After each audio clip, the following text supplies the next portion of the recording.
Olá a todos, sejam muito bem-vindos a mais um episódio do podcast da reunião de estudos do Evangelho do Grupo Espírita Irmão Áureo. Hoje, no nosso episódio de número 172, continuamos o estudo do Evangelho, tomando por base o livro Vivendo com Jesus, de Amélia Rodrigues, psicografia de Divaldo Pereira Franco.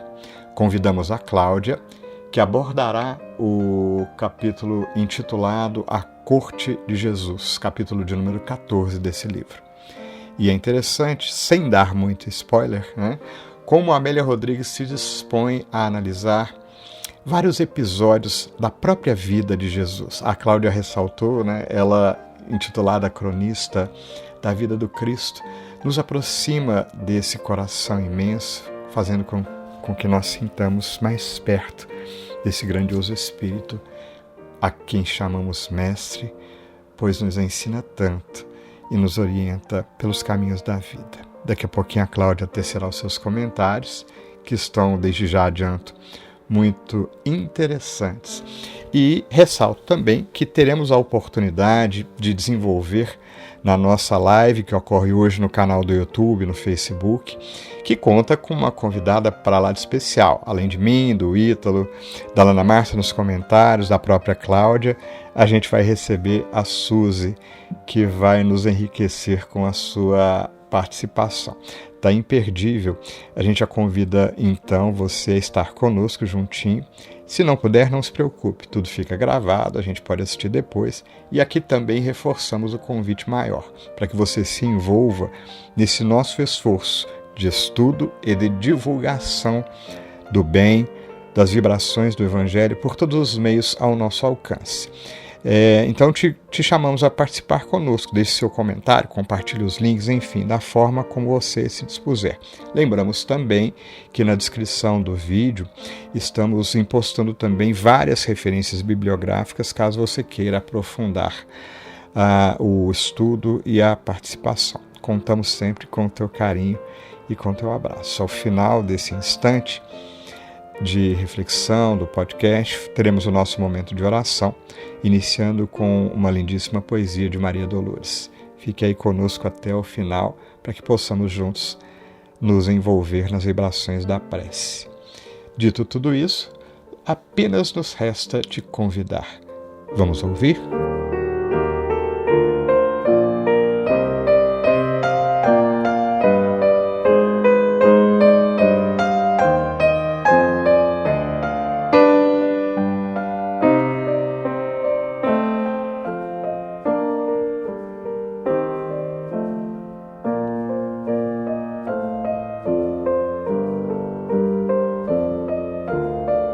Bom dia, boa tarde, boa noite.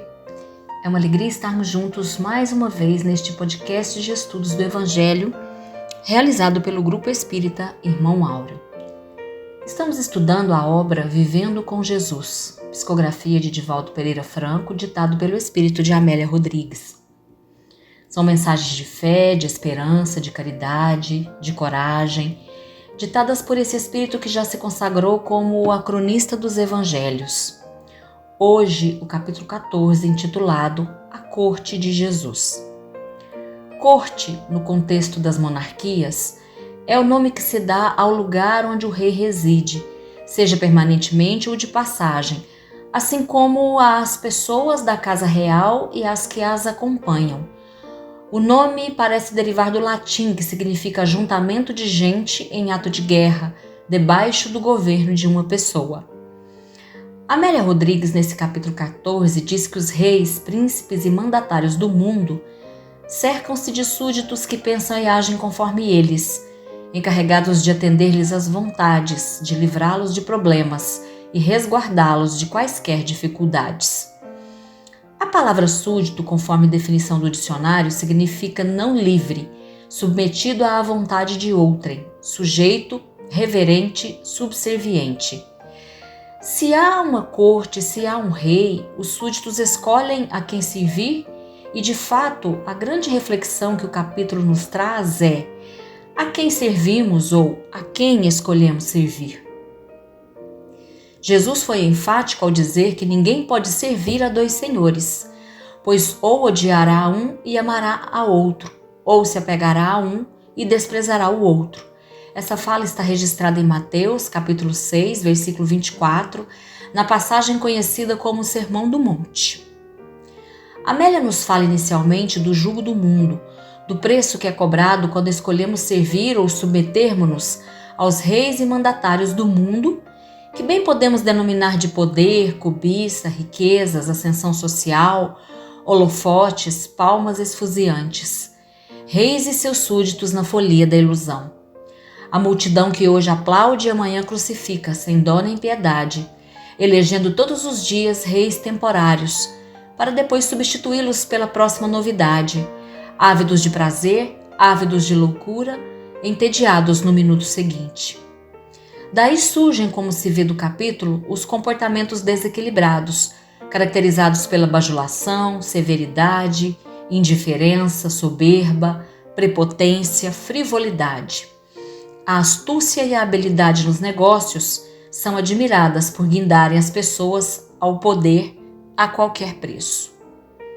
Pintando o quadro em cores fortes, nos diz Amélia que os poderosos do mundo invariavelmente amolentam o caráter, perdem a sensibilidade afetiva, acreditam-se invulneráveis e estupidamente pensam que tudo podem, colocando-se acima das leis e da justiça. Entretanto, nos diz a poetisa e escritora, todas as ilusões que vivemos no mundo um dia se desmoronam, por mais que demorem no tempo, porque na terra tudo é passageiro, tudo se transforma, troca de mãos, a saúde se debilita, a morte chega, vez que a fatalidade biológica a ninguém concede regime de exceção. Jesus, porém, com sua proposta renovadora, segundo narra Amélia, é o Rei Solar, e quando mergulha nos fluidos grosseiros do orbe terrestre, também se fez acompanhar de sua corte, de seus súditos. Sendo o governador espiritual do planeta, obviamente que se fez acompanhar por anjos e serafins. Basta lembrar os acontecimentos que antecederam seu nascimento, o anúncio angélico, o anjo tutelar que Deus lhe concedeu por mãe, o pai terreno exemplo de dedicação e força, João Batista que aplainou as estradas, os discípulos, além da sustentação advinda, como nos diz Amélia, dos círculos da luz, contribuindo com a sua vontade soberana, quando da instalação do reino de Deus nas mentes e nos corações humanos. Entretanto, Amélia também nos fala daqueles outros que comporiam a corte de Jesus, expressivo número de espíritos em processo de redenção das provas a que se encontravam submetidos e que ofereceram-se para testemunhar-lhe a grandeza. Amélia cita como exemplos o cego de nascença curado por Jesus, cura essa registrada no Evangelho de João, capítulo 9, versículos 2 e 3, quando questionado pelos discípulos se ele, o cego, ou seus genitores haviam pecado, Jesus diz nenhum nem outro, mas que tal condição seria para nele se manifestassem as obras de Deus. A ressurreição de Lázaro, a da filha de Jairo, a do filho da viúva de Naim, considerados mortos, no entanto adormecidos no fenômeno da catalepsia, são exemplos eloquentes de membros dedicados da corte de Jesus, voluntários, escolhidos entre os destituídos dos pesados débitos ante as leis divinas, a quem Jesus socorria para demonstrar seu poder e instalar a confiança entre os desesperados, como nos conta Amélia neste capítulo. Mas, e os desesperados, os sofredores, os que carregam na alma o peso das próprias obras, também compõem o séquito de Jesus? Foram objeto de sua atenção e cuidados?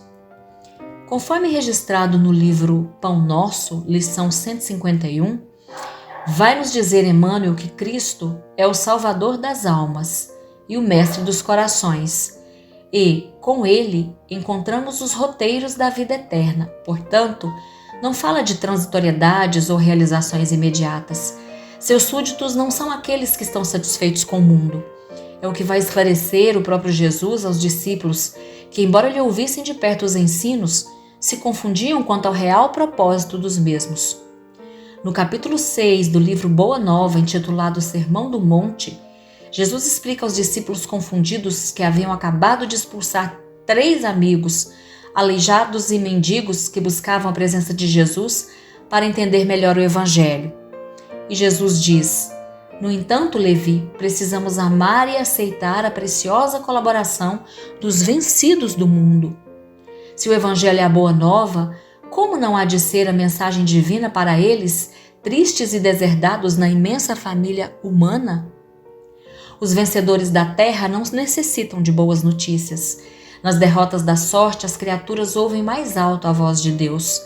Buscando os oprimidos, os aflitos e os caluniados, sentimos-nos tão unidos ao céu nas suas esperanças que reconhecemos na coragem sublime que revelam um sublime reflexo da presença de nosso Pai e seus espíritos. Já observaste algum vencedor do mundo com mais alta preocupação do que a de defender o fruto de sua vitória material? Naquela mesma tarde, Jesus, ao proferir as bem-aventuranças, destacou 8 qualidades que formam o caráter dos súditos do reino de Deus. O quebrantamento do orgulho e da vaidade, buscando na humildade o material de base para a construção.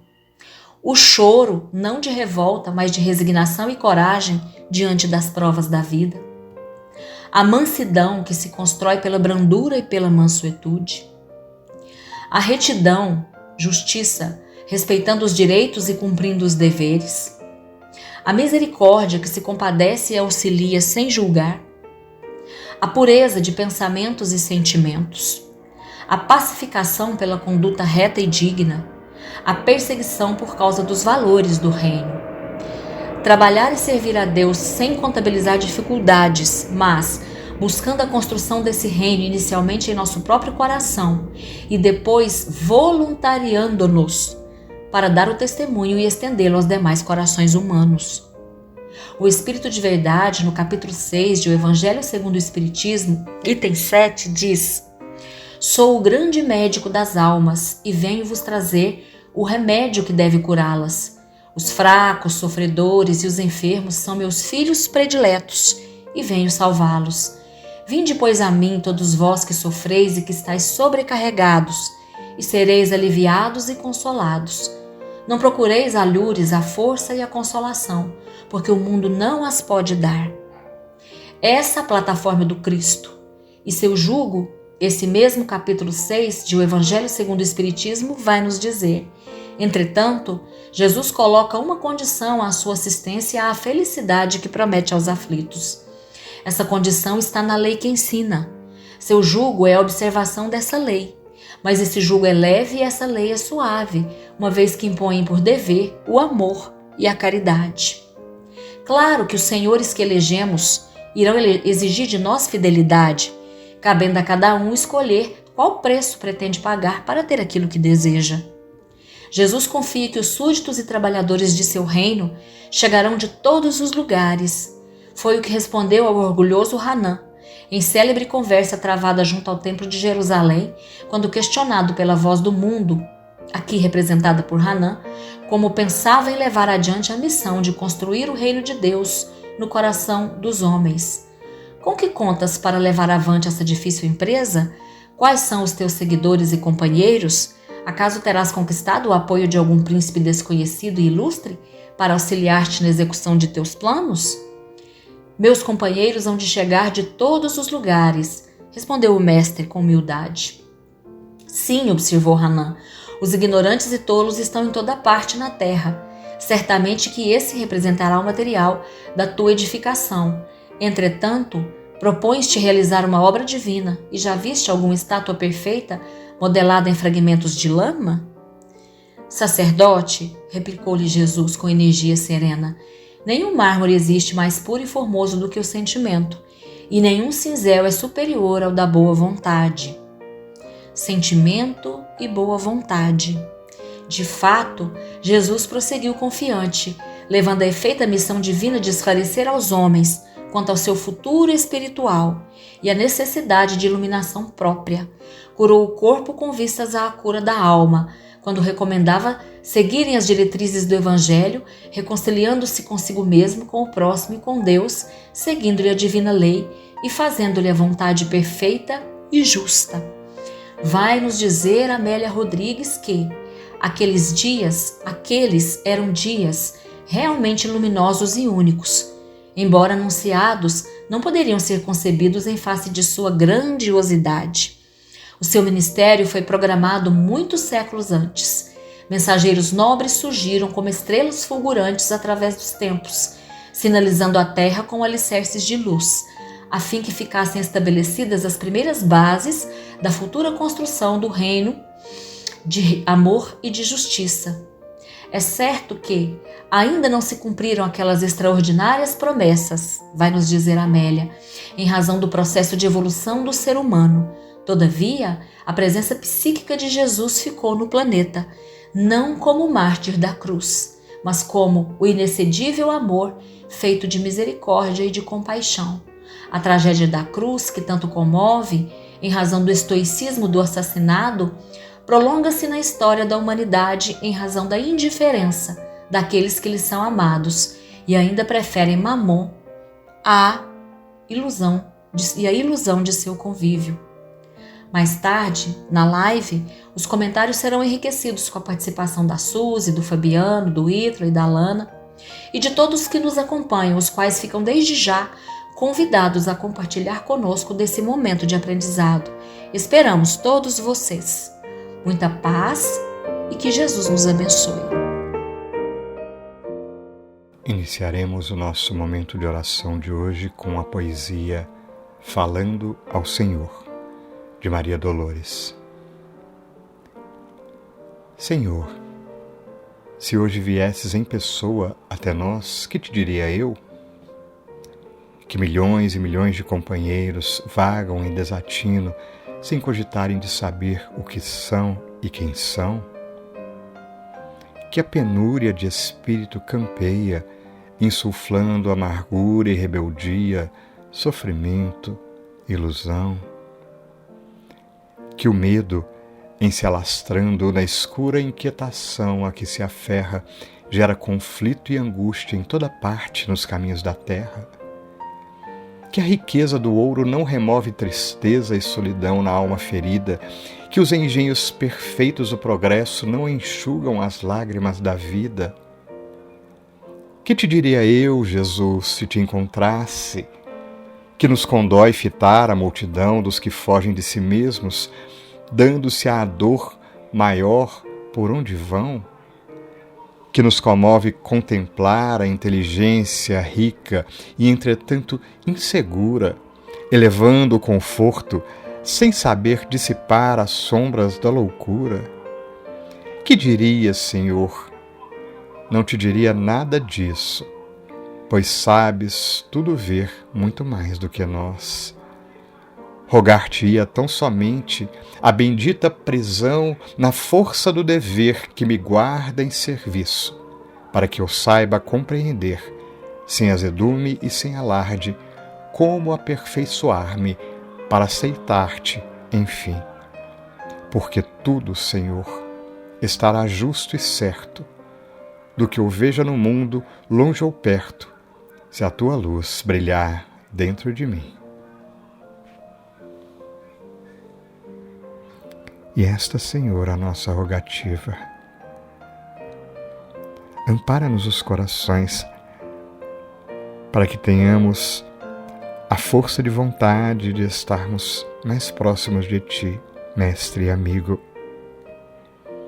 Reconhecemos e sabemos de nossas dificuldades individuais e coletivas, assim como sentimos próximo a nós as consequências dos erros do passado. Mas também, nesses instantes de oração, se fazem sentir próximos a nós a luz do Teu amor e o Teu carinho profundos, Mestre amigo. Sabemos que podemos contar com o Teu apoio infinito, com a Tua compreensão e conhecimento profundo das leis divinas. Por isso te rogamos o amparo, Mestre amigo, fortalece-nos e nos protege, para que sigamos no esforço maior de aprender, de autoburilar-nos e também de reconhecer que junto de nós tantos corações amigos nos amparam e outros tantos pedem-nos o amparo e o auxílio. Dá-nos, portanto, Jesus, a força de vontade e o ânimo para prosseguirmos, hoje e sempre, buscando estar mais próximos de Ti, nos caminhos da vida. Que Tua luz continue a nos amparar, sempre, Mestre amigo. Graças a Deus.